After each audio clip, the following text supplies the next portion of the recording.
technical difficulties. And we know that God causes all things to work together for good to those who love God, to those who are called according to his purpose.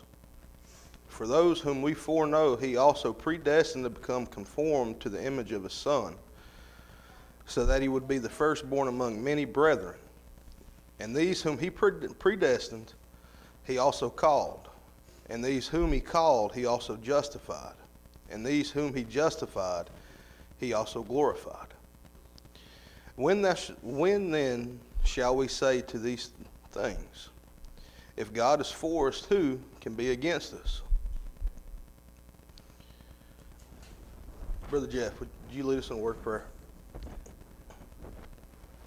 Most kind and gracious Heavenly Father, I just want to thank you for your word tonight here, Lord. Lord, I just ask you to be with Brother Kent tonight as he comes to give us your word tonight here, Lord, that we just open up our hearts and receive it in the manner that you deliver it, and it will be better off for it here, Lord. And Lord, I just ask you to continue to watch over us and keep us safe, and thank you for the many blessings. For the name of Jesus Christ, we do pray. Amen. Amen. God's providence. Providence is God's plan and interaction with his creation. So to have providence, you've got to have a one-on-one relationship with him. You've got to spend time with him. And we're going to see a couple of examples. I went through and got a couple of examples of ones that don't have a one-on-one connection with God. One is the Egyptians. They viewed gods as controlling nature and events. They also believed that it was like forces, natural, kind of like how Native Americans would believe like there was like the wind spirit and stuff like those things. We see in verse 28, in his providence, he orchestrates every life event, from suffering to temptation and to sin. That's why we go through things. It brings you closer to him. That's something that makes you grow.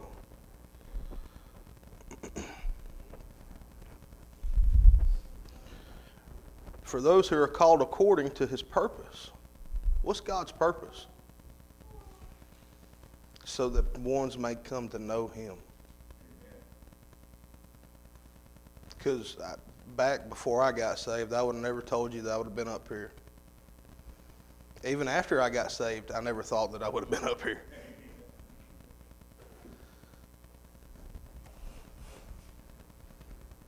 In Deuteronomy 8:15 and 16, it says, he who led you through the great and terrible wilderness, with its fiery serpents and scorpions, and its thirsty ground where there was no water. He who brought water for you out of the rock of flint in the wilderness. It was he who fed you manna, which your fathers did not know, in order to humble you, in order to put you to the test, to do good for you in the end. I think to Job. Job lost everything. He lost his family. He lost his houses. He lost his livestock. He lost everything he had. And his wife was like, why don't you curse God and die? No. He didn't. And in the end, Job got everything replenished back, more than what it was and what he had. But see, his walk with God was so close. He said to Satan, you can do anything to him you want, you just cannot take his life. And as hard as Satan tried, Job didn't turn. And I think to myself, how would I, if I truly went through something like Job went through, how would I react? How would I Would I still be coming to church on Sundays? Would I still be faithful? I don't know. I would like to think that I would be, because without faith it is impossible to please Him. But I don't know. You think that sometimes you got everything figured out, and then that curveball gets thrown instead of that fastball right down the middle, and you know you can hit it. But you see that curveball, it looks like it's coming right, going to be right like a fastball, and then down it goes. You swing and you miss. For those whom He foreknew, He also predestined to become conformed to the image of His Son. He knew who would come to know Him through salvation. He already knows the ones that are going to be saved. And I think back to the time that I got saved. And let's see, 2008. Wow, it's been a while. The things I've grown to know,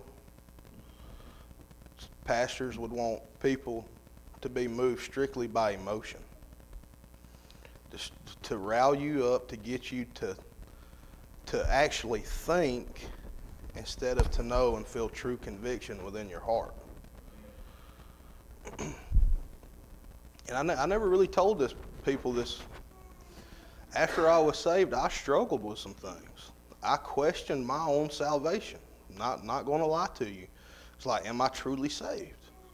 I questioned it. But I know without a shadow of a doubt, I know where I'm going. And I know it happened on that day. In Acts 2:23, it says, "This man delivered over by the predetermined plan and foreknowledge of God, you nailed to a cross by the hands of godless men and put him to death." He bared it all for us.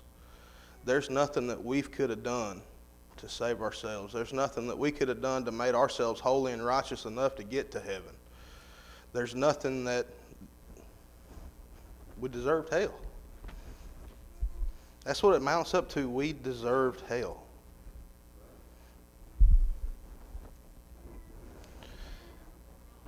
And these whom He predestined, in verse 30, He also called. Each of us have a calling. He's got a plan for each and every one of us.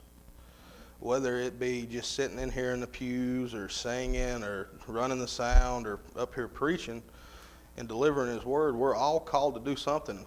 And I know some of the most mightiest people in the church are the prayer warriors, the ones that pray continuously.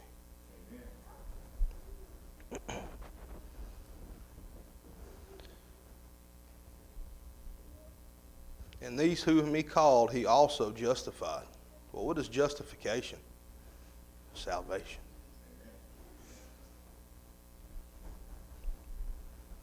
And these whom He justified, He also glorified.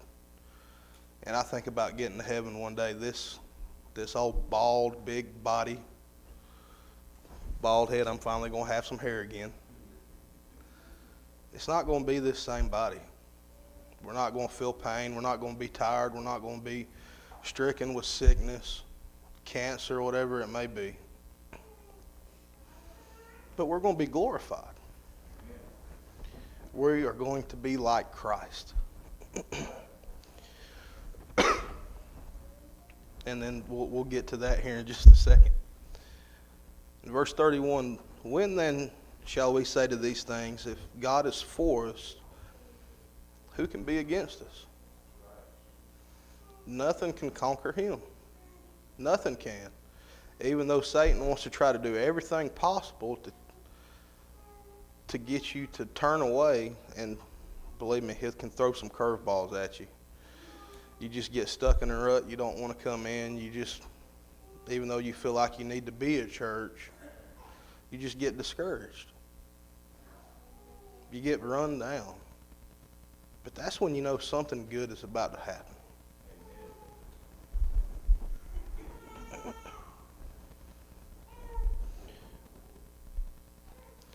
Verse 32, he who did not spare his own son, but delivered him over for us all, how will he not also with him freely give us all things? And that's the gift of eternal life. That free gift that nobody can take away, nobody can pluck once you're saved.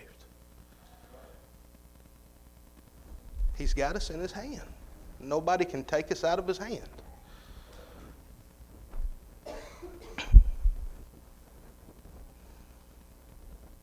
Verse 33, who will bring a charge against God's elect? God is the one who justifies. Who is the one who condemns? Christ is he who died, yes. Rather was raised, who was at the right hand of the God, who also intercedes for us. So everything that we do that's unpleasing, our sin. Even though you're saved, we still sin, because that's what this body is. It is corruption. We have not yet put on incorruption. So we still have that nature. We still have that carnal side that wants to say, hey, I want to go play ball or go to the racetrack on a Sunday instead of going to church. I've been there. Or going to a ball game. Then you get in trouble for it.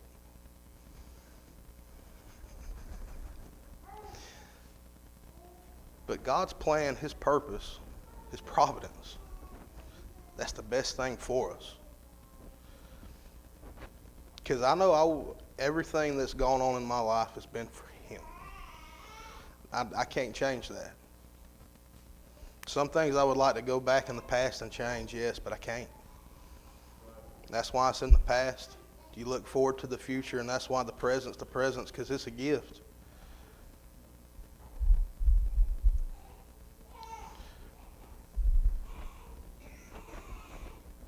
Dwayne, if you have a song.